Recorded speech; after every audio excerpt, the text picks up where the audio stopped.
Hello and welcome back to She's in Focus, but today it's They're in Focus, the podcast dedicated to inspiring and empowering filmmakers and videographers from all walks of life and on every step of their creative journey. I'm your host, Kel Grant, an aspiring filmmaker from New Jersey who's just trying to turn my passion into something more and connect with amazing individuals who have the same passion for video. One of those being Daph Levy, an anti-diet eating disorder recovery mentor, fat activist, and video media producer based in Boston. As a person who identifies as queer, fat, and Latinx, Daph strives to offer a unique perspective on how to view health and creativity.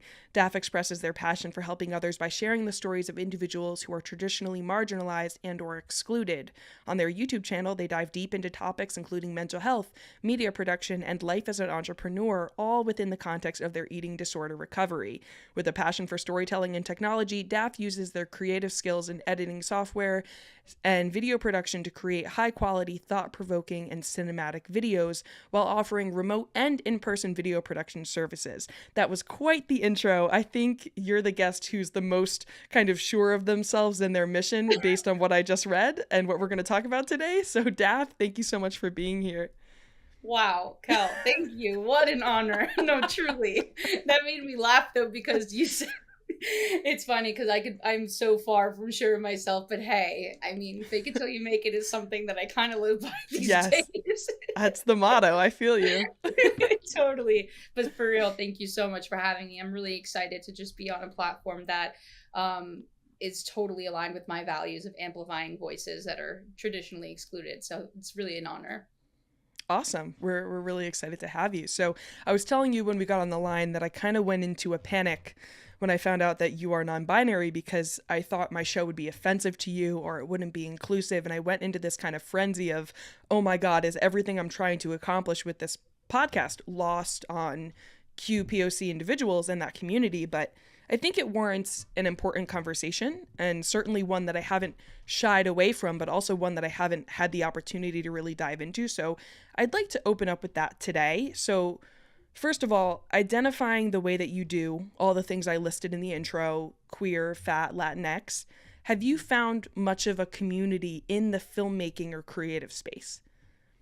Yeah, that's a fabulous question. And again, I just want to thank you and then reassure you that I do not feel offensive. I think we're always learning, and as long as we continue to be open and vulnerable and committed to keeping ourselves accountable, I mean, that's the best we can do. We're human. So just to name that, I think I absolutely love your podcast, by the way. And Thank you didn't you. think to say that. But yeah, I might need you to repeat the question. But so was the question, have I found community within the filmmaking space? Yes. Yeah. Okay. To be honest, no, I really haven't found community in this space, which actually has been leading to a lot of the feelings that I'm having. I feel like I'm in this weird transition, or it's not weird. I don't want to label that judgment, Right. but I'm in a transition of, okay, I just realized that I have an eating disorder, that I'm in recovery, and I literally left everything I knew behind, meaning I have an educational background and passion of nutrition and dietetics. Yeah. Which is also what fueled my eating disorder. So I had to let that go in order to create the mental and logistical space to get the help that I needed. And now that I'm here and having done so much work on myself, I realize how important community is, not just as a human being, but for me personally. Like, that's what fills up my cup. I need to feel connected. Yeah. That's something that I was really scared to leave behind in leaving the dietetics field. Even though I kind of have one foot there, I never close the door. You know what I mean? So yeah. I'm not open to going back into that field, but I don't want to do it because I'm scared that I'm not going to find the community in the filmmaking space. I'm actually committed to creating that space. And that's something again, that's why I'm honored to be on a podcast like this, because it's really paving the way. So yeah, I haven't found that space until now on this podcast, and with the few female identifying people in our course that we yes. are both in, but also not having formal education in filmmaking is something that is still kind of like, oh my gosh, like it really provokes my imposter syndrome. Oh And yeah. something that, yeah, and something that I kind of like, should I just go into debt again just because I'm going to meet the community there? And then I'm like, Yeah. no, this is going to be hard one way or another. And whatever obstacle it may be, it's an opportunity for me to pave that way. So Yeah. I'm slowly coming to realize like I just need to face my fear and create the space that isn't there.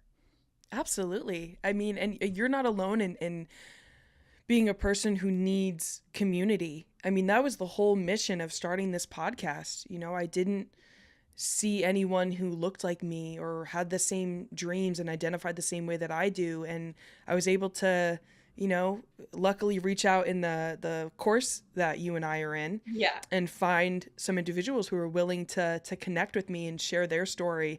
And I don't know about you, but hearing people's stories is something that's so inspiring to me.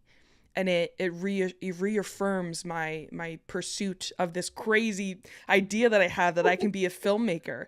You know, Right. it's that sense of community that really binds us to our dreams.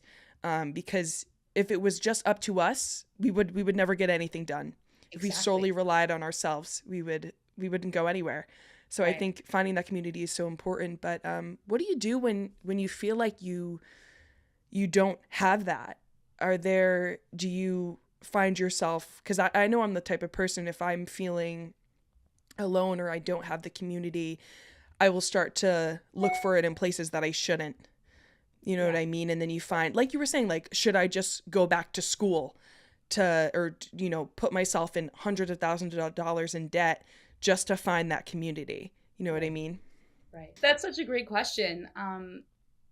That it's a really layered question for me. Like I'm thinking Yeah. literally of like, how do I peel back the onion, but not like go off on millions of tangents but it's complicated, you know, Yeah. like there are so many ways in which I cope. One maladaptive way is relapse in my eating disorder. Mm-hmm. When I really want connection and I feel maybe I'm unable to get that, then maladaptive behaviors are so tempting in those moments. However, Yeah. as you know, I'm committed to my recovery and mental health and physical health and just living a life that is aligned with my values. Like that's when I really have to sit there and like reflect, not overthink, there's a difference, Mm-hmm. but reflect on where I'm at and what I want. And typically what that looks like is embracing the discomfort that I'm in, like just Mm. radically. And because it's so uncomfortable. And Yeah. because when I'm feeling so disconnected and sometimes I isolate myself as a result, and then it's this cyclical thing, right, where you self Absolutely. isolate, especially in quarantine. Like come on, give me Yeah. a break. That was like a Recipe for perfect, disaster.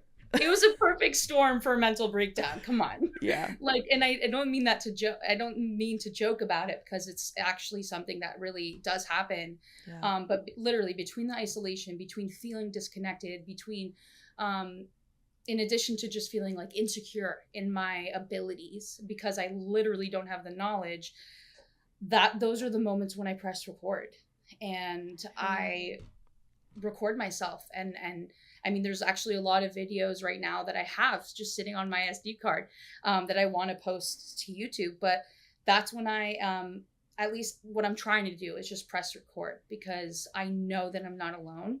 That's something that I actually know to be true. Yeah. And sometimes it's helpful for me to process because my brain goes a mile a minute. So it's Oh, helpful for me to process I feel by you. speaking out loud. I know the importance of journaling and everything, but in that moment, pressing record on a camera is more accessible to me emotionally and Yeah. physically. And so that's something that I continue to strive for. That's also a reason why you actually don't see a lot of videos on my channel. And so this is a perfect opportunity to name that and name that like I absolutely love going there and having the conversations that people don't have or maybe are too afraid to have or just can't name it because they haven't done the work yet or Yeah. just feel so alone in. So that's what I do. I press record. And that's what I hope to continue to do. Yeah. That's amazing. I mean, that level of self-awareness too is key in any individual, but definitely Right. someone who's recovering. I can definitely Right. relate to that. And you know, what you said before, you definitely have to check the facts. You know for a fact Yep. that you're not That alone. DBT, That that's great. DBT, it's coming through. I remembered something from my program. No, No, totally. so I mean that's something I have to do as well. And I just when I started this podcast, it was a selfish venture. I didn't want to feel alone, and I wanted that validation to know that my dreams weren't crazy.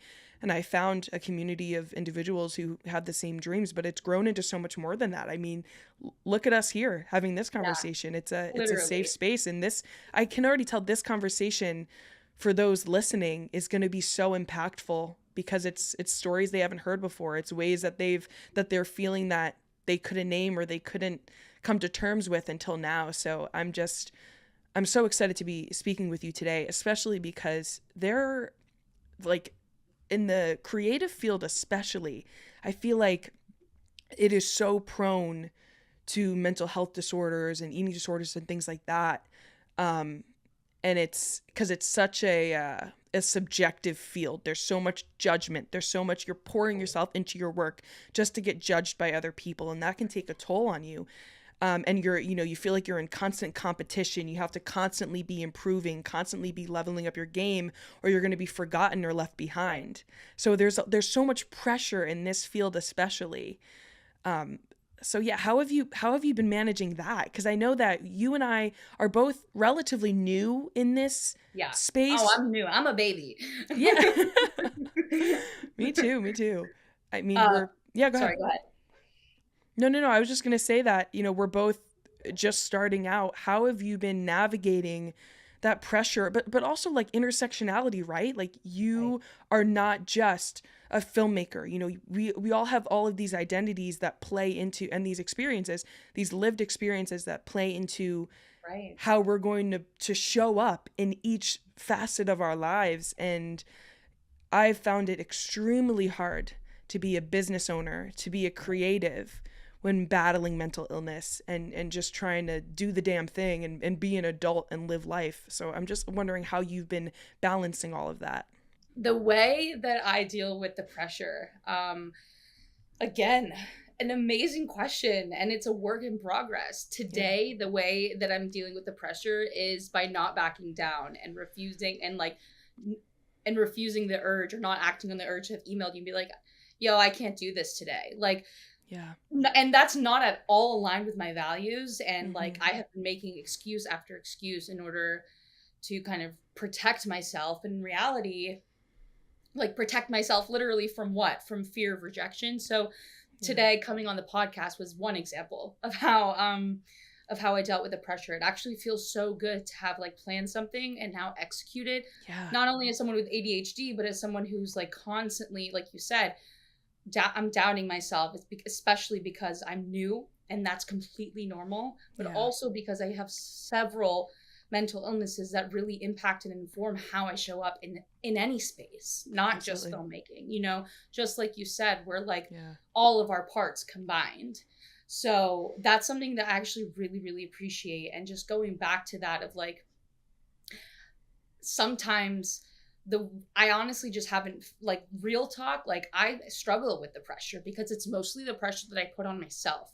And that's Yeah. always been true. That's why people like me, who might struggle with perfectionism or some other mental illness, that's why I tend to go toward maladaptive coping mechanisms. So for me, pressing record and filming is a survival mechanism. Yeah. It's one that I'm learning to use as a way to cope. And I'm just realizing that, like, very recently. I used to feel like actually ashamed, literally last week. Like, again, this is all a work in progress. I used to feel ashamed of like pressing record, filling up an SD card for what? Of me crying, like of me doing this. And I'm like, who the hell Yeah. is this for to begin with? So that's something I'm constantly asking myself. So another adaptive way that I cope with the stress and the pressure is asking myself why. And that's something that, like, it's really hard because I feel like I have to either be in the mood for or to like go there, or I really Yeah. have to dig deep and like push myself. So to be honest, Cal, it's exhausting. Hell yeah. Sometimes it's just like a matter of taking a break. But I'll be honest, like I'm still struggling with it. It's something that I struggle with, to just not use maladaptive coping skills like my eating disorder, or like not acting, which is something that I've been really leaning heavily on. I just haven't been producing. Yeah. So whereas like on my better days, I'm able to press record, I'm able to reach out, I'm able to connect. So yeah, it's a work in progress. So for anyone listening, you're definitely not alone. Yeah, we're all in the same boat in one way or another, and I think that that tendency that we go to self-sabotage when we're Right. scared, when that fear of abandonment, fear of rejection, all of these things kick in, Yeah. it's easy to sabotage. It's easy to not press record. It's easy to say, you know, oh, I can't make it today and make excuses, but Right. really pushing through, I've found is the hardest part, because once you do it, once you show up, like there's never been a situation where I do it and I show up and I'm mad at myself for showing up. Right. I Right. always feel better and I'm like, damn, I'm really glad I pushed myself to do this today. And Yeah. even if, you know, even if I show up and I half-ass it, you know, Right. even if I show up and I give 10%, at least I did it for myself. And that to me is a way of a form of self-compassion. Yes. And that's such a big like buzzword for me, because I am, you know, and I think a lot of people can relate to this. We are hardest on ourselves. We're our biggest Of course. critics. We are our, you know, our worst kind of sabotagers, if that's a fucking word. Yeah. We, you know, are sometimes, especially if you're battling with mental illnesses and things like that, we're looking for the easy way out. We're looking for ways to slip back into those you know, negative coping mechanisms and things like that. So really pushing through is the hard part, but it's so rewarding. But so let's take a step back real quick. This conversation is so important right now, and I just realized that, like, why does this feel different than every other conversation I've ever had? And it's Mhm. because this is a safe space. Yeah. And I've never, I mean, on the podcast thus far, I've never opened up like this. I've never talked to anybody about this kind of stuff. So, in your opinion, what does a safe space look like for you? Yeah, that's a great question, and something that I just want to highlight. Like that means a lot to me, because also a safe space isn't necessarily a physical space. It actually is. It's being held, right? It's Wow. this feeling of being held by by like myself, by those in which I choose to surround myself with, Yeah. and the combination of the two. Yeah. Um, that's what I feel like a safe space is. Um, I used to always want to share with everybody because I was so desperate for Yes. connection that I let Oh my anybody God. in. That's what I'm Yeah. trying to say. So Yeah. like I would share everything with everyone just to see if people would latch on, and then I would do maladaptive things like Yeah. self-harm, like these things to get the attention of other people, because guess what? I'm human. I need Yeah. people. And so do you. You know what I mean? So a safe space for me is feeling held by myself and my values and my inner wisdom. That's something I'm really trying to connect with. It's like the ability for me to get out of my mind and into like my soul, and that's something I'm like Yeah. really struggling with. Honestly, it really helps. That's when like smoking weed actually really helps me. I'm able to Mm. literally get out of my head. Yeah. um, and I've done actually a lot of important work. I'm not condoning any of this, but it is legal here in Massachusetts, so Yeah. Same here in anyway, Jersey. Yeah. yeah. So it's being able, when I'm able to access those compassionate parts of myself, like you mentioned, like, and feeling held by them, but also the people that I choose to surround myself by. And typically, something to note for me, a safe space is to surround myself with people who are doing the work, right? Mm. Like Yeah. I'm as soon as I started to commit to myself, I used to judge myself for like, quitting dietetics and nutrition and pursuing recovery because I have quote unquote nothing to show for it. Like Mm. nobody can, like nobody, if you ask me, what have you been up to the last 2 years? I've been in and out of treatment. Like I have Yeah. nothing to quote unquote show for it. right? Like, but that's some arbitrary bullshit that society puts on us. Yeah. And in reality, what I was doing was creating a safe space in myself. Yeah. So, and like, and through finding other people doing the work. So one thing that I'm committed to when I have new connections, and what I find so reassuring and like relieving as I'm talking to you, is that it's so obvious that you're also using your self-awareness and um and using experiences that maybe are hard as opportunities to learn more about yourself. Because Yeah. I'm done, like, if I'm on this level, I'm done dragging myself down to meet people where they're at, because I don't need those people. Oh, That's yeah. something that I realize, is being able to like recognize I don't need what they can offer. I can give that to myself. I need someone to meet me where I'm at. You know what I Yeah. mean?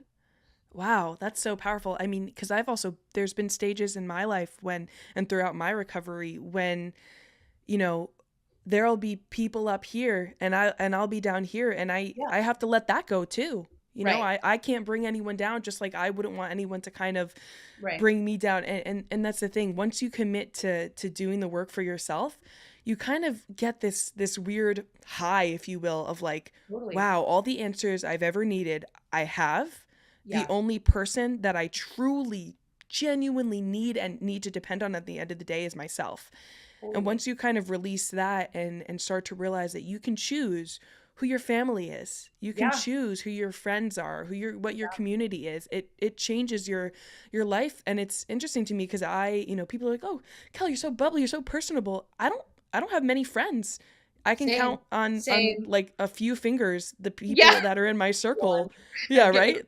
The people in my circle, because I prefer it that way. I feel safer that way. The people that I trust with my life, Yeah. and everybody else I kind of keep at an arm's length away.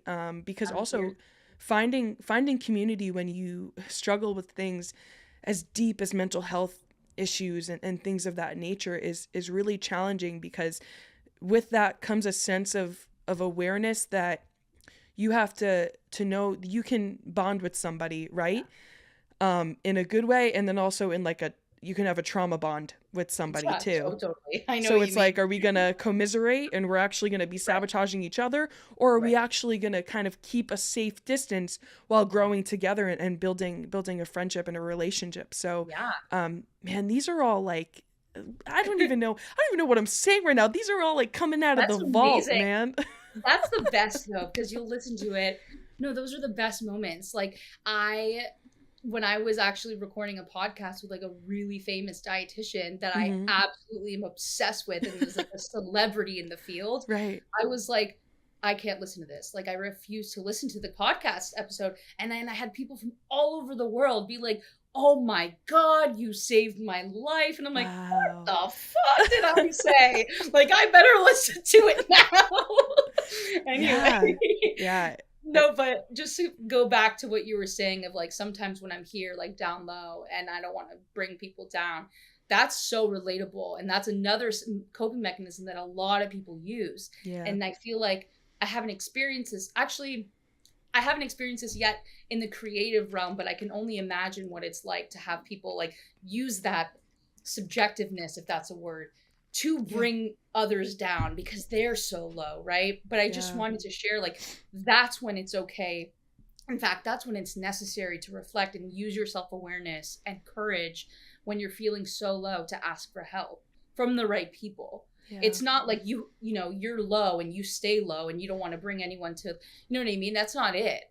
It's like, okay, now what? You know what I mean? Like, I need help. That's when you kind of lean into the discomfort and the pain and realize that you're only human. And in fact, you literally, we can't always all meet our needs all the time. Like, that's literally not a part of being human. So that's also something that I'm realizing. It's like finding that healthy balance, right? Of like, yeah, within relationships, within how I identify in my gender, with how I identify as a creator and a person in recovery, and all of that. It changes. Yeah. And what you said about knowing when you need help, I think that's half the battle, right? It's knowing that Right. you do, but then the second part of that is committing to it. As someone who struggles with mental illness as an adult, and we talked about how, our identities kind of bleed into our other identities and all of the spaces that we occupy. I find myself, I'm an adult, I'm 24 years old. I work a full-time work from home job. I just launched a production company. I have a boyfriend of 2.5 years that I live with. I have bills to pay. I also know that I'm not at my lowest point because I've been there. I know what that looks like, but I also can acknowledge the fact that I'm lower than I usually am, and I feel like I need more support. Yeah. The most helpful thing for me was going to program, was being in the hospital, was being, at an IOP 4 or 5 days a week. It Right. was that. I can't feasibly, I don't see a route to do Right. that at this Right. present time in my life. And especially, thinking a few years ahead when I have kids, when I, Right. have when I'm at a more senior position in my career. How Right. do you go about getting the help you need while also kind of fighting the stigma in corporate America that Yeah. that if you go to your boss and say, hey, by the way, I've Yeah. kept this under wraps for the year and a half that I've been working here, but this is what I actually struggle with. This Yeah. is my reality day to day. Yeah. This is the support that I need, and knowing that in the system that we have now, that very well may affect your ability to get promoted, your longevity with the company, your job security, everything like that. Yeah. That's, again, you're like, you put everything of what I experience into words, basically. Like it sounds like you're reciting what I have gone through. Wow. And something that I had to do was, one, I learned, I mean, a lot of people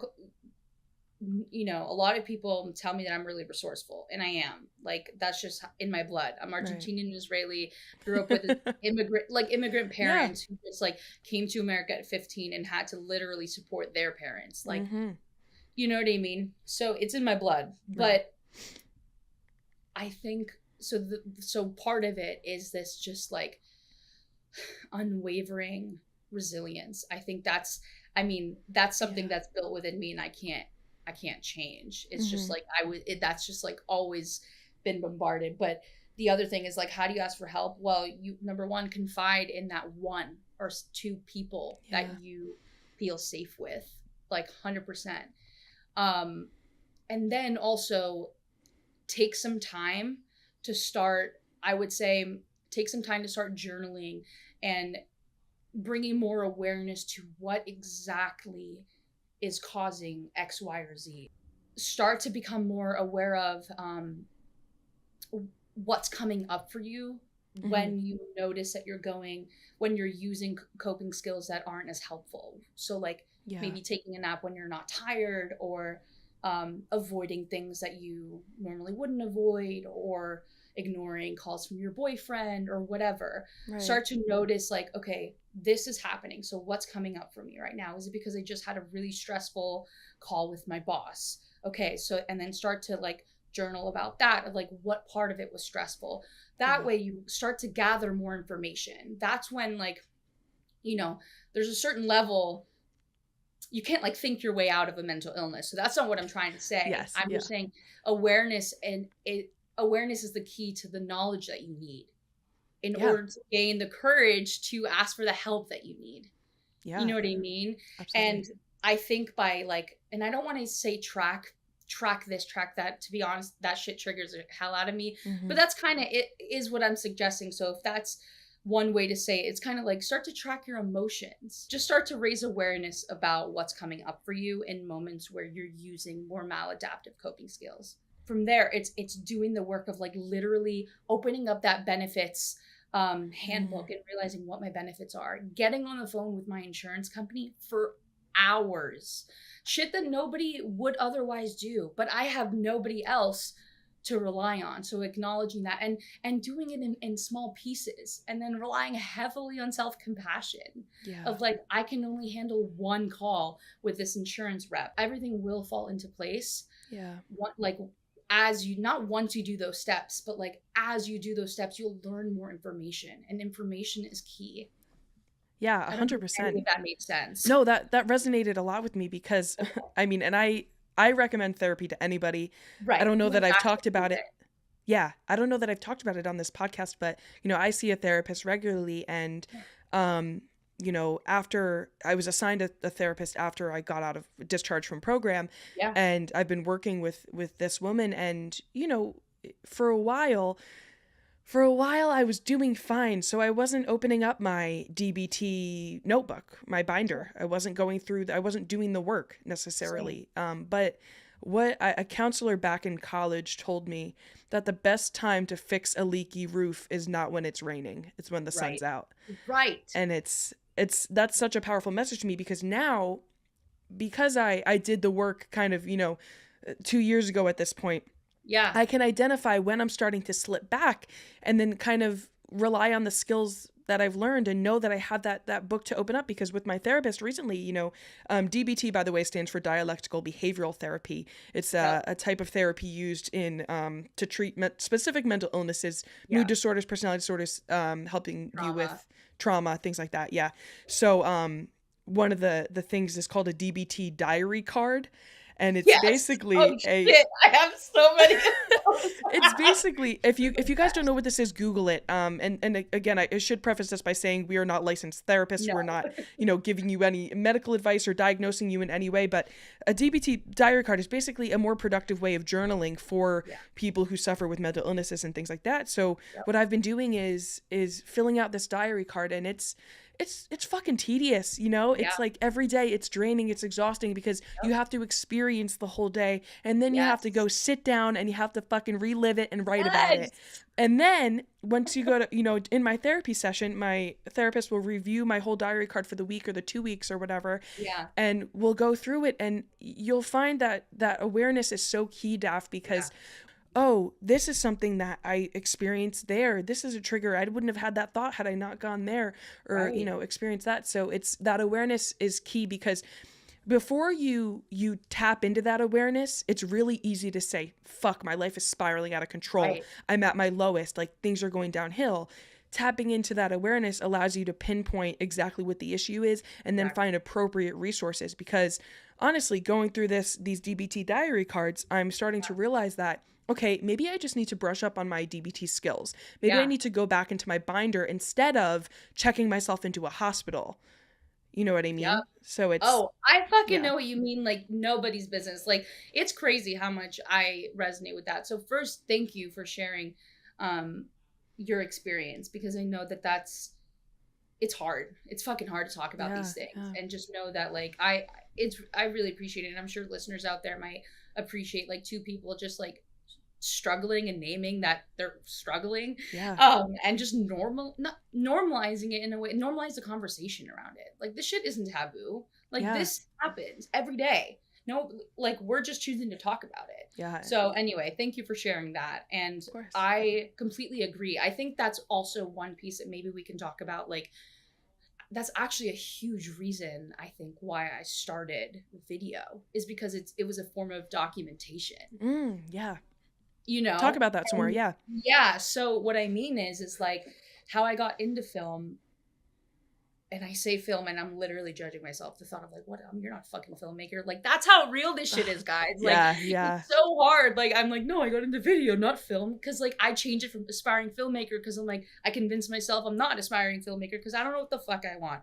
So Yeah. I feel I'm you. gonna chill. Yeah, I Let totally that feel you. judgment go and just throw that out the window. But I just Mhm. want to like normalize that those thoughts are happening as I'm saying, like, oh yeah, I consider myself like an aspiring filmmaker. You know what I mean? Like, Yeah. anyway, so I got into this by accident, I guess. I got into this by when I started my YouTube channel, which was during the beginning of quarantine. I was in IOP for my eating disorder. Oh, wow. Yeah, and this had been after I went. So December 2019, I'm at work. I don't think I want to disclose like where I work. Yeah. Yeah. That's okay. But I'm at work and I'm like, okay, this shit is bad. Like I'm juggling 3 jobs Yeah. by my own choosing. Like I keep thinking that I'm like, oh my God, I'm so broke. I'm so broke. And I'm like, no, I have a roof over my head. I have access to food. This is just trauma. Like this is just a trauma response. And I still could witness how I was sabotaging myself by getting those other jobs, whatever. Needless to say, I was in really bad shape and full relapse in my eating disorder. So that's when I like knew I needed a therapist. I wasn't even seeing a fucking therapist at that time. I was in the process of switching because but that's the reality of how hard it is, how inaccessible this stuff is. And part of the reason why I started my YouTube channel. Anyway, so I go to this therapist, and during my first session, she goes, I think you need treatment for your eating disorder. And I'm like, I literally like turned around. I was like, who the fuck are you talking to? I don't have an eating disorder. Right? Like, I was so disconnected. Like, how could I have an eating disorder? I'm fat, blah, blah, blah, blah. Like, I was so disconnected. Yeah. And so even from that first session, that is such a turning point, because a licensed professional within 5 minutes of meeting me, realized like, this bitch needs help.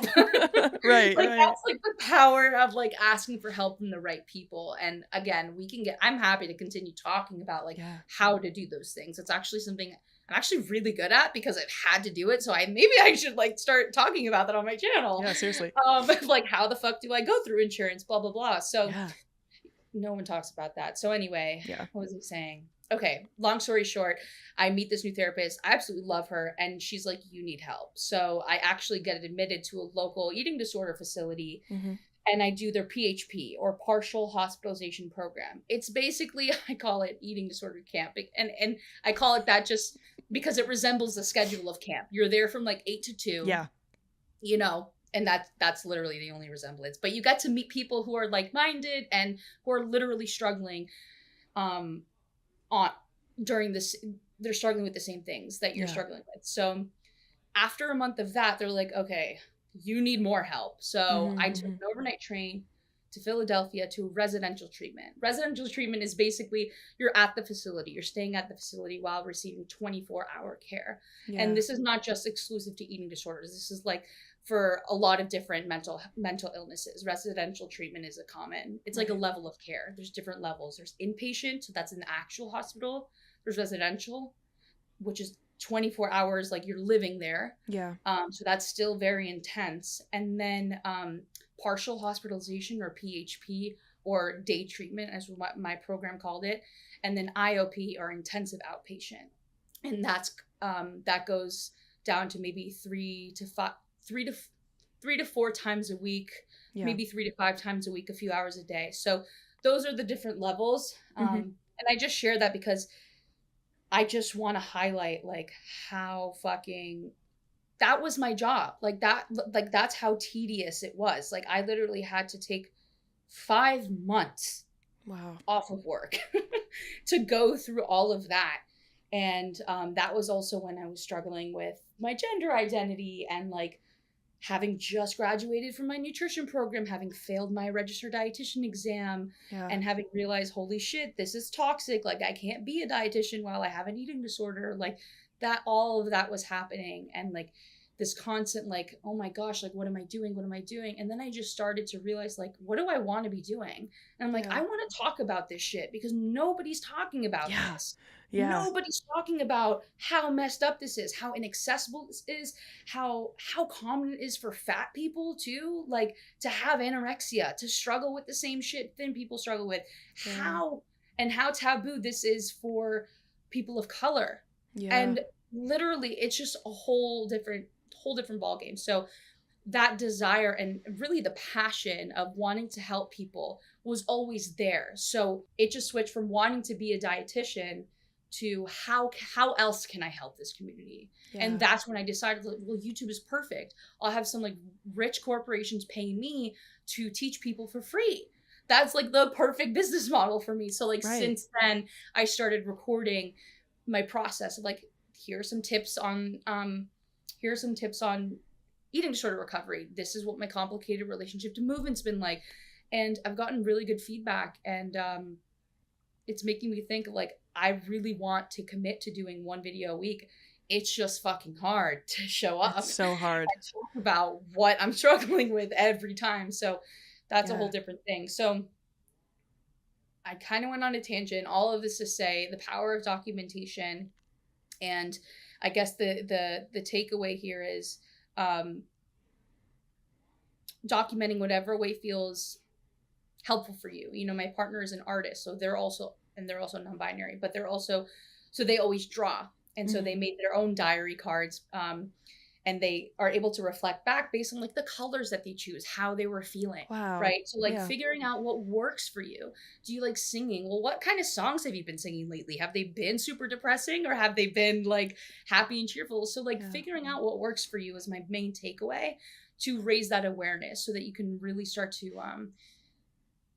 really start to understand who you are. Because at the end of the day, no doctor, no dietitian, no other person on this freaking planet knows you better than you.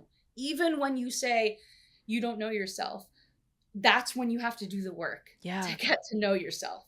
So that's the main takeaway. And then my other main takeaway from all of this shit show of that rant, of what I just explained was like, there are more ways. How do I explain this? There's more than one way to help people. You know what I mean? Like, you can do it scared. Like like I said, I did this on accident. I didn't know what I was doing. I just knew that I love tech.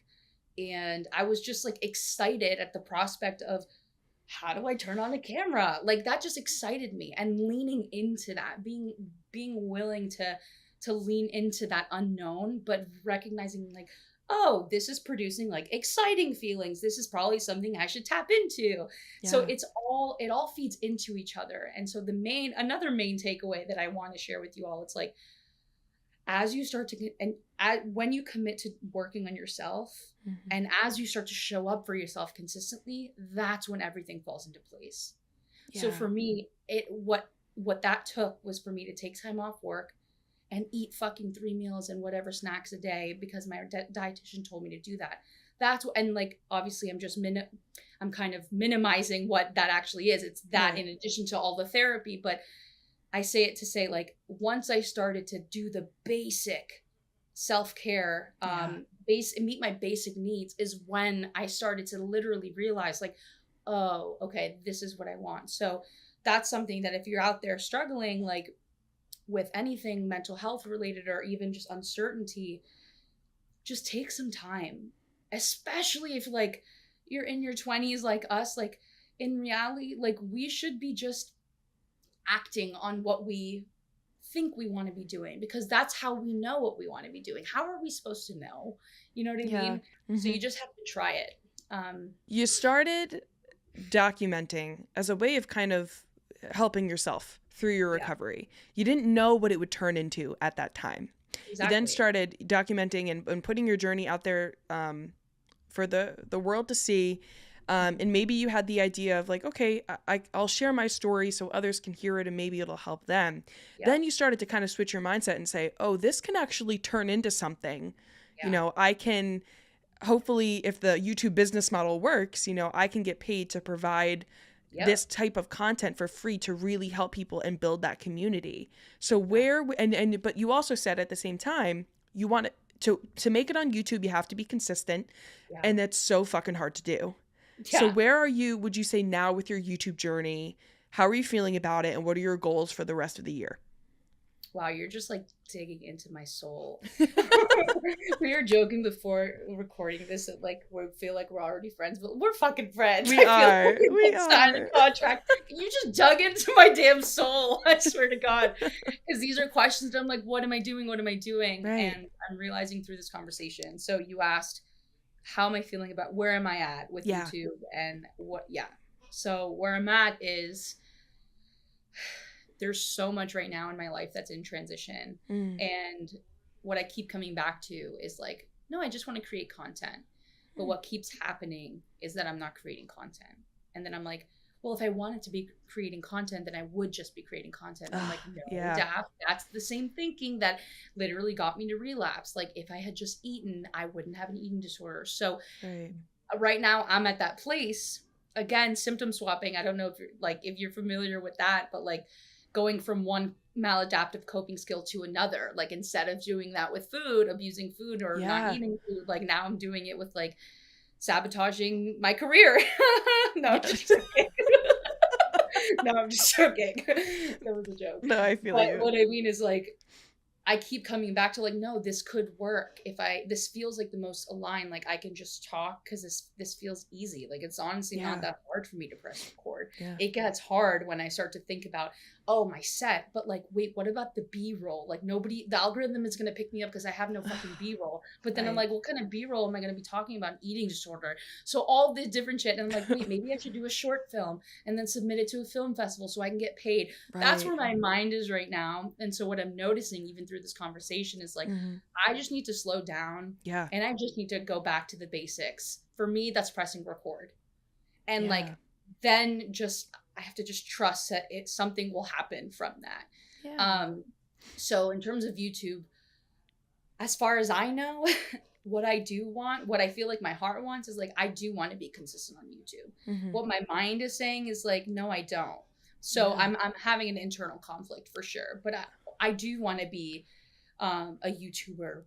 No, I mean, I do want to be posted on YouTube. I don't, but I think part of the reason I haven't been is for reasons I just shared, that it's hard, but also because I've invested way too much time researching on the algorithm where it's like, okay, but what if I want to talk about my video production company? And then I have all these videos about that. Oh, but I just went to Western Massachusetts and I just vlogged. So what if I want to post that? So then I stopped posting in general. But I have all this amazing footage of like me shaving my head and all of that. And then going to Western Mass and this beautiful footage. And then me talking about my first video shoot. And I just haven't posted it because I'm like, the algorithm just isn't going to whatever. So as you can probably hear, it feels like I'm a shit show, but I know this is what people go through. So it's a long-winded way of saying like I am struggling a lot with YouTube. I think I really want it, but then I'm not doing it. So that's where I'm at. Man, I like, if there is one part that's just like so fucking relatable, it's gotta be that. Like the fact that we tell ourselves if we want something bad enough, we would just do it. You know, Kel, you say you want to be a filmmaker. Why don't you have any clients? You know, you say you want to be a filmmaker. Where's your fucking website? Like, you know what I mean? Like, it's all these things. Because you're so fucking relatable. So, and the other thing is like, I can't. The other thing is like, you know, with YouTube, if you break it down and think about it, is it as simple? If you made a process, would it be simpler? Of course. But what nobody talks about is the fact that like in order to get to that process and then also remain consistent with it, you have to put in a lot of work. Like, and also it's a little bit hours. Yeah. And it's the thing, it's like, okay, right now you're in kind of a good spot because, you know, you aren't monetized yet. No one is knocking down your door paying you to make this YouTube content. So if you have the flexibility to do it on your own time. But at the same time, like I said, if we leave it up to us, it'll never get done. So it's like a good amount of pressure would be helpful, but also pressure can work the other way too. It can make us so intimidated by it that we self-sabotage and we say fuck it all together. So I totally understand. And you know, the advice that I'll say, because I 100% am relating to you in this, in like every aspect of my fucking life, but specifically, I started a YouTube channel, right? And I got so caught up in like the views and like I was getting like 100 views, maybe 80 views, you know what I mean? Like, and I would compare myself to other creators and I'd say, you know, I would watch somebody's video and say like, I could totally do that. But then it's like, why won't I do it? You know, these mental blocks. And I found that what helped for me is just finding a way that is a little bit challenging and still very accessible and easy enough. And also that has accountability. That's why I started the show. You know, that's what She's in Focus is for me. It's the accountability is having a guest and knowing that if I cancel, I'm impacting somebody else's life. I'm impacting somebody else's schedule. It's easy enough where I just set up my camera here. I turn on my lights in the background. You know, my camera's pretty much on auto right now. I don't have to, you know, it's not like I'm working with a client and I'm doing filmmaking techniques and I have to bring it into the edit. When I bring it into the edit, it's A, B, you know, A and B camera. It's Right. easy. I have my preset graphics, I have my music, I have all that planned out. But it's challenging in that, you know, I have to put some thought into the interview. I have to research. I have to show up. And this is like a way that with each episode I'm slowly building my confidence. And like I said, it's turning into something that I never would have imagined, but it's still not like detrimental to my health. It's something that I don't mind showing up for even on days when I don't want to do it, like I said, because of that little bit of accountability.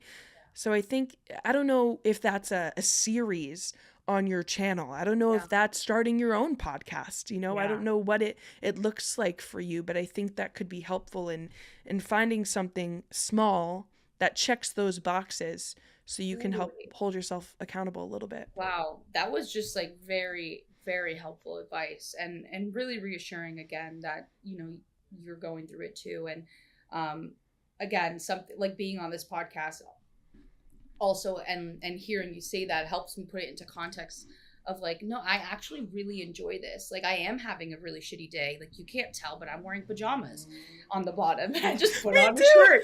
Like, literally, I'm like, quarantine Wearing a never fucking ending, baseball guys. cap. Yeah. Literally, quarantine will never end. Right. Not for me. I'm joking. But anyway, yeah, it's, what was I saying? It Doing something like this actually feels so authentic, and this conversation is really like filling up my cup. Like, Yeah.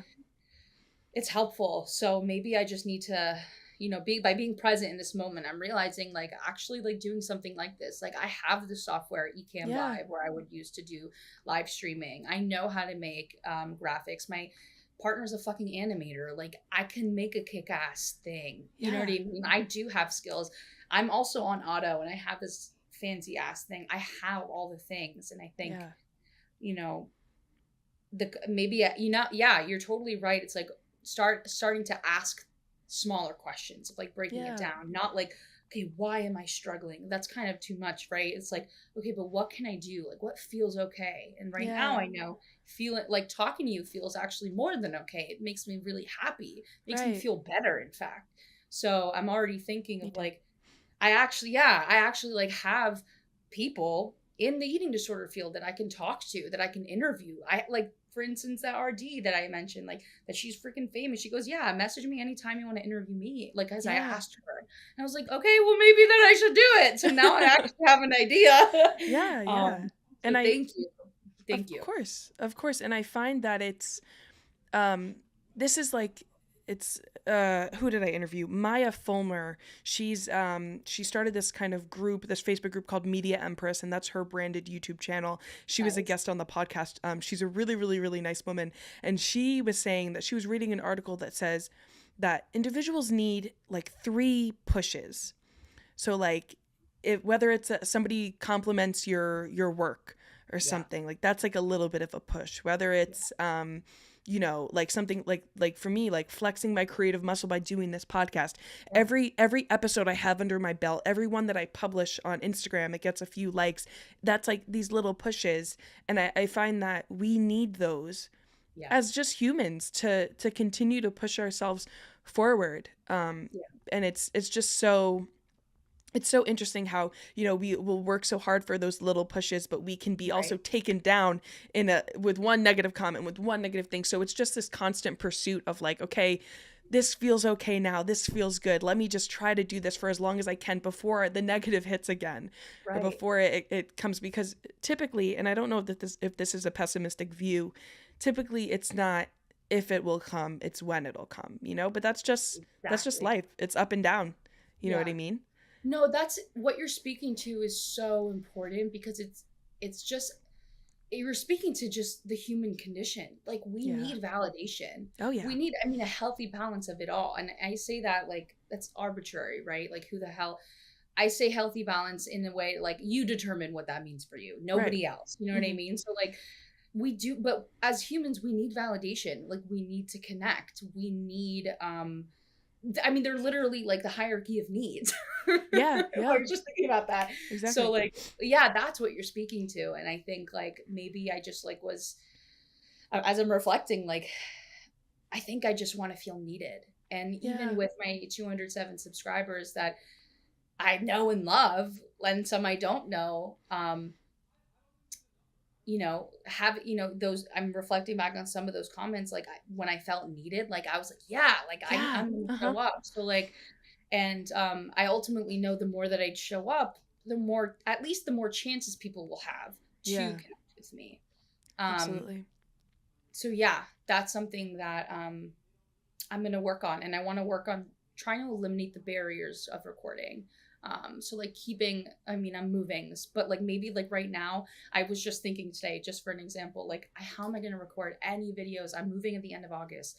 I'm like, oh Yeah. my God, like I'm going to start packing. My whole set's going to be messed up. And I'm like, I literally just made it work just now. Like, Yeah. why can't I just keep it like this and just press record and just keep Right. a corner of the house so that I can record a video? Yeah. You know what I mean? So I think exactly what you mentioned of the, you know, just going back to the basics, doing one thing at a time. Do you follow Think Media? Yes, I Yeah, do. absolutely love him. I like Sean Cannell. I'm in his program, the Video Ranking Oh, Academy. really? I've been thinking Yeah. about it. Oh yeah, I can share with you like just what I've gotten from it and whatnot. Yeah. But I something that I actually love and I've been following is just how can I do 1% better? And typically I've been working more on it like in post because I Yeah. kind of just like the setup of pressing record. That's what works for me. Mm-hmm. But now I'm just like, okay, like what can I do? I just need to show up. Like I'm gonna just try and um get Yeah. to that point. And I'm even gonna remove the pressure of like needing to post. I'm just gonna show up and I'm just going to record it so I have it. Yeah, So absolutely. that's my commitment that I'm going to try and do. So maybe you can help me, hold me accountable. Yes, yes, you're accountability buddies and friends. Yes, Look at for that. sure. Oh yeah, Yeah. we're going to also be DBT. Yeah. Yeah. Accountability, but accountability. What the fuck? Accountability DBT? Yeah, buddies. exactly. Shit. Oh my God. So I have, honestly, Daph, I have so many more questions for you, but Yeah. I know we're coming up on nearly 2 hours now. Holy I'm crap.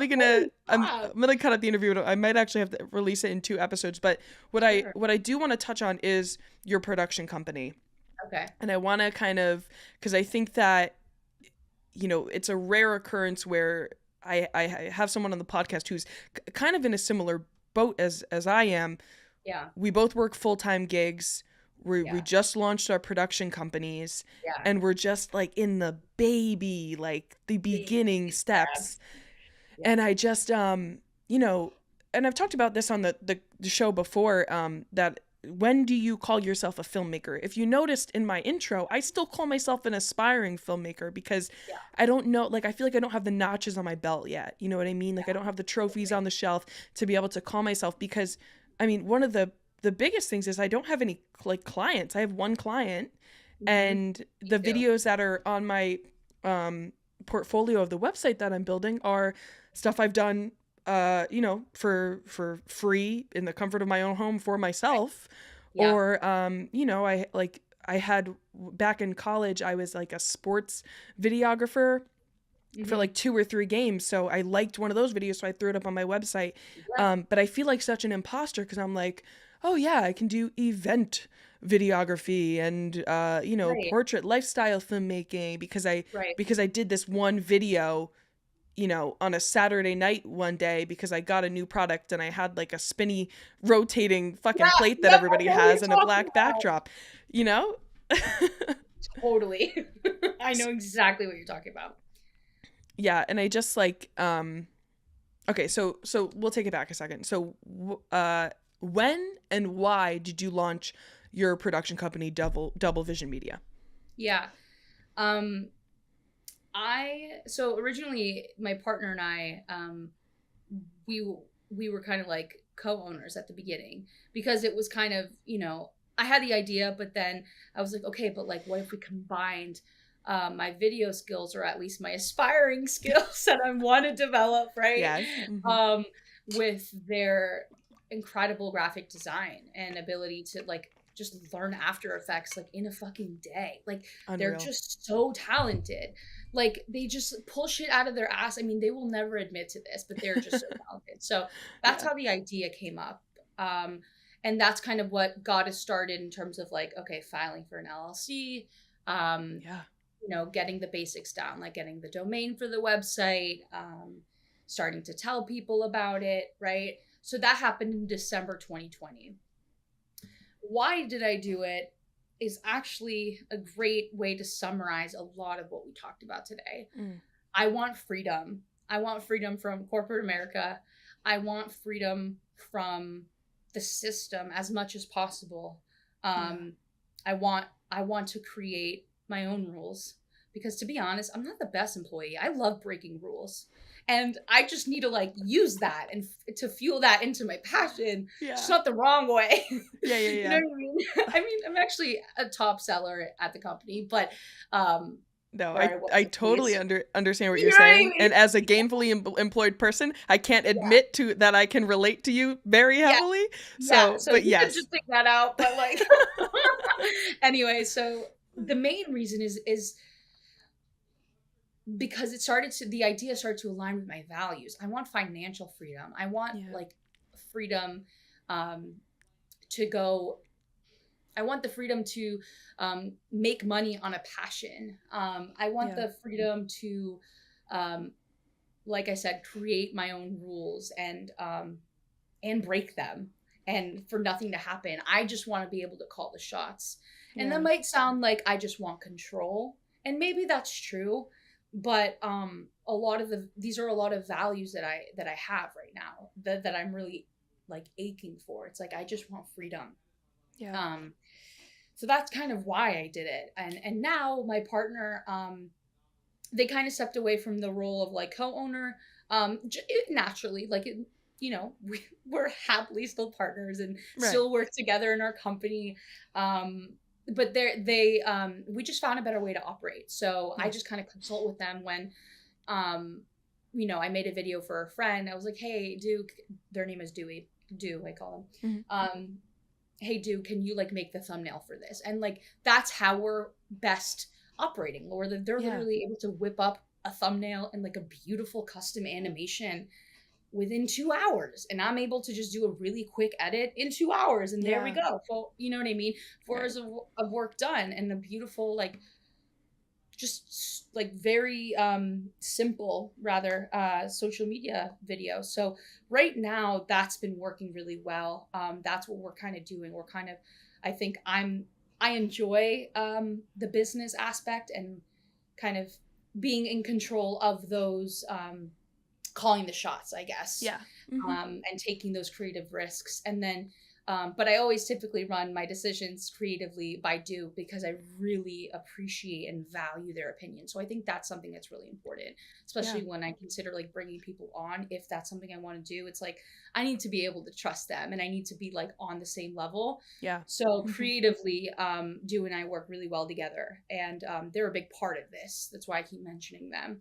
So that's kind of why I started. And then what's going on right now with Double Vision Media is literally similar to you. I'm like, okay, I have no portfolio. I have absolutely no experience. I keep consuming more than I'm creating. So then I started to just ask myself, like, what do I enjoy consuming? And then started to ask myself, can I see myself making this? So like, to be honest, like Daniel Schiffer, you know Daniel Schiffer? Yes. Yeah, everyone knows Daniel Schiffer, but no judgment if you didn't. I would still be friends with you, don't worry. Anyway, he's this YouTuber dude in Canada, and he's just really fucking phenomenal. He's so talented and has really big name clients, but also just like does stuff on his own for fun. And it's like insane. He does a lot of product videography. What would you call it? Yeah, exactly. That's exactly what I would call it. With like a very minimal setup too. Minimal setup, and they're like all handheld shots. So like, I say all of it to say, like, when I watch his video, I feel like, oh, I could do that. And so that's something I want to lean more into. That's literally a conversation I had with Dewey the other day of like, can we do this? Can we just like I have all of this stuff. Like, let's just do it. So that's something I'm thinking I want to lean more into, is product videography. But we actually just got back from a trip to Vermont. This is a different story, maybe for a different time. But I went to go visit a friend that I worked with in college at like an on-campus work study job. Mhm. And we haven't really kept in touch that much, but we vibe. Like she's fucking phenomenal. Yeah, yeah. Anyway, so she's an Afro-Dominican. She's Afro-Dominican, and her parents own an Afro-Dominican owned creative arts business. Oh, And they're actually wow. really famous in Vermont because they paint beautiful, very impactful and powerful murals all over Vermont. And Wow. one that they're working on right now is huge. It's like on Main Street, like one of the main streets in like Burlington, Vermont, which Vermont's small, but like it's, like when you walk in the building and you see it, there's hundreds of Black revolutionaries, and just the Wow. messages, like I get chills thinking about it, but when you see it and experience it, it's something that is so inexplicable. But anyway, so this trip was just so insightful because what I learned was, wow, like working with other creators is something that feels really good because Yeah. they don't ask to negotiate my price. Yeah, They exactly. understand the importance. Like I just shot out a price that was like a dream price, Yeah. right? Like I was like, oh, I want to be paid this much an hour. So like, this is what I'll charge for a video. And they're like, okay, like, well, we'll just write it into the budget next time. But right now I'll pay you this. I'm like, oh, cool. I was going to do this for free anyway. And they're still going to pay me like $500 to do this where I was Yeah. going to do it for free anyway. Right. So, Yeah. um, so where I was at is like, okay, I don't have any experience. I don't really have anything on my portfolio. So what do I feel like I can do for free? Like, what do I want to be doing? I'm trying to lean into working with others. That's something I noticed that I need based on the conversation that we've had. Like, yeah, I need connection. And I think working with other creators is one way to do it, Yeah. as evidenced by not only that interaction, but our interaction today. Right. Um, and what else? Just kind of just stepping out of my comfort zone. I mean, none of this is in my comfort zone. So like that's what I kind of just have to continue doing. It's like kind of put my head down and just do it. Because Yeah. at least when I do it, I'll know better. And Yeah. then when I know better, I'll do better. You know what I mean? Absolutely. Yeah. Of course, it's all part of the process. And I think Yeah. it's so funny. Even our ideas for what we want our production companies to be like aligned so well because I Yeah. love that short form social media content. Oh yeah. I love that. I mean, I don't have a very long attention span either, Me so neither, I dude. just No. love, I mean, and that's why I love like the idea of a 30-second spot, 15-second spot. Like I love it so much. And Same. that's the kind of, that's the kind of content I want to create. But on the other hand, I want to work with other POC, Yep. other, companies that like small businesses, things like Yep. that have missions that I believe in or have like things that I believe in or I really like. So I'm the thing that I'm hearing that we both want to do is just like choose our projects.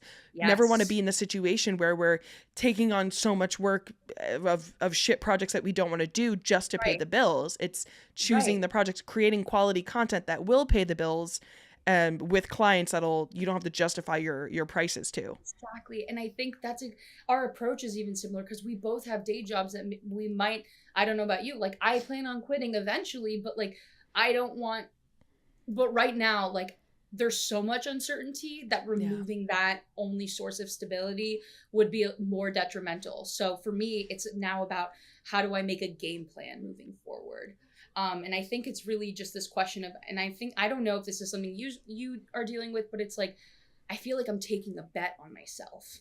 Yeah. Like, you know what I mean? As I start to plan for my future, it's like, okay, but so like, can I just count on me saying like, this is how much I want to make? And then like, can I count on that? Like, so 100%. sometimes on good days, I'm like, yes, I can. And on other days, I'm like, no, like, are you fucking nuts? Don't do that. So, this all feels like, even just starting the company, even just doing the things, having these conversations Yeah. is all information, all opportunities to just learn more about ourselves and to learn and experience the world. Like, and something that I want people to know about me is that once I started in recovery, what I learned is it's okay to change your mind.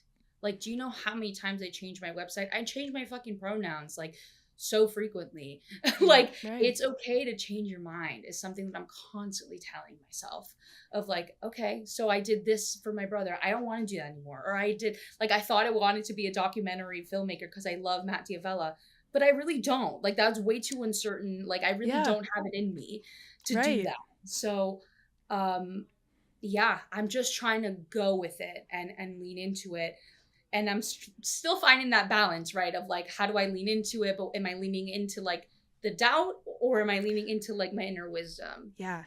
100%. I always feel like I'm going back and forth between my wise mind and my emotion mind all the time You know when it it. You literally know it. when it comes down to those kind of things. But I think I'm just so excited to have met you and to be Me talking too. with you, and just the fact that our journeys align so much has Yeah. just inspired me, and I'm never going to leave you alone now. Like, you No, got a friend. same. I'm You well. I'm I'm messaging you giving you every my day. But number. the thing is, like, this is why I do this podcast. It's Yeah. to because there is, every guest I have on the show is great. Yeah. But then there are just people that you click with that Yeah. like, this just affirms everything I'm doing in this field. It affirms Yeah. everything, all my experiences and everything like that. Yeah. So I definitely feel that with you, Daph, and I'm just Thank so you. like fucking thankful that you were here today, and I so Oh, appreciate the conversation we had. I really appreciate this conversation and you. And I think like the fact that you wanted to interview me already made me feel like that's what got me through this huge ass hump. So thank you. Like, I've been not creating, and this broke that spell because I had Yeah. someone that was interested to hear from me. I think that's like what I needed. So I've learned so much for myself and just feel so affirmed. And for anyone listening out there, feel free to reach out to me. My DMs are open. You can find me on social media, at Daph Levy, DAPHLEVY. That's just my first and last name. That's my personal. And then at doublevision.media, it's spelled as you'd imagine, is my professional kind of. We'll see where that one goes. So you can follow me there. And then my website is also doublevision.media. Yeah, that's it. It's not .com. Doublevision.media. And then my YouTube channel is just my name. Might change that too, but just my name, Daph Levy. So that's where you can find me. And I currently offer video production services. Literally, if you need anything, just hit me up. And I am really, really interested in working with, people of color, BIPOC communities, really people who are committed to doing liberation work and who maybe hold those marginalized identities. That's kind of like what I want to do. I know that for certain. So in addition to promo videos. So like if you're a small business owner who has some of those identities, yeah, I'd love to work with you. So yeah, was that okay? No, that was perfect. I was going to literally ask you all of those questions in a row just like that anyway, so it worked out. The last question we will end with today is, how can the viewers and listeners of this podcast support you as a filmmaker? It's so sweet. Oh my God, how can you support me? Honestly, I think you can support me by subscribing to my channel. I've been toying around with the idea of making like buy me a coffee page, or a Patreon page just to have a tip jar. But honestly, subscribing to my channel, and I want to hear from you. I want to know what you guys want. That's what I'm realizing is what I need. I just want to know how I can serve my community better. So reach out and subscribe would just mean the world to me. Awesome. Well, we know where to find you. Yeah. Daph, again, this has been my favorite episode to date. Ooh, oh You've my been God. my favorite guest. What the hell? Are we doing this? No, I'm kidding. No, seriously. So funny. So in closing, I'm just so excited for this new friendship we've just sprung up here in the podcast. So again, thank you so much for the value that you brought to this episode. And I'm so excited to see how your business and your YouTube channel and you are going to continue to grow as a person. So thanks so much for being here. Thank you. And likewise, I'm so excited to just be a part of this literally trailblazing community that you've created. You've inspired me a shit ton, and I'm so excited to support you and hopefully collaborate in the future. Oh, 100%. Okay, cool. Coming into your DMs right after this. Yeah, we literally live so close to each other, so. That's too funny. Yeah. All right, fam. Thank you so much for having me. Of course, as always, thanks so much for watching, and I'll see y'all in the next episode. Bye.